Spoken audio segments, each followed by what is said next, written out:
Salveta. We're back again with Seneca, this time Epistle 13.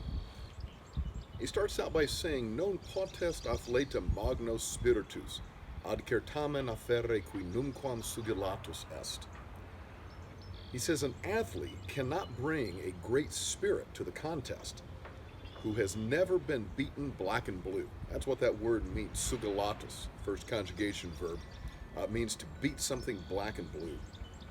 Ille qui sanguinem suum vidit, quis dentes crepura sub pugno.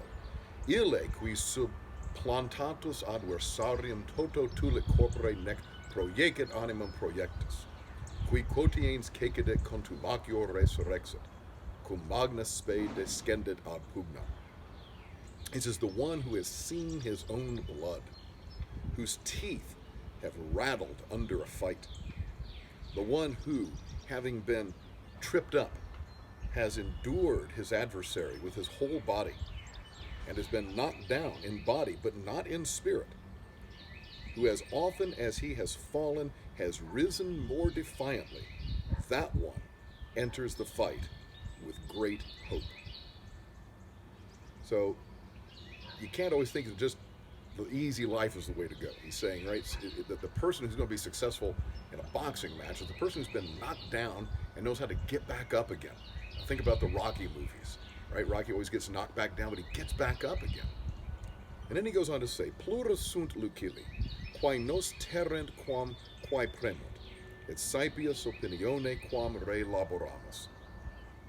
There are more things, Lucilius, that frighten us than that crush us. And more often we labor under imagination than the actual thing. So often the case is we're more afraid of something just by thinking about it than by the actual thing itself. He says, Illud tibi praecipio, nesis miser ante tempus, cum illa quae velud imminentia expavisti fortasse numquam ventura sint, certe non venerant. He says, I advise you this, that you not be miserable before the time. That nesis miser ante tempus. Don't be miserable or worry about something before the time. Since those things at which you paled in fear, as if imminent or as if about to happen, perhaps may never come, for they certainly have not come yet. Think about the things you worry about.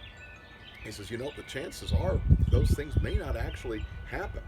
And if you're worried about them in the future, obviously they haven't happened yet, so they may not happen at all. So some pretty good advice to counter worry.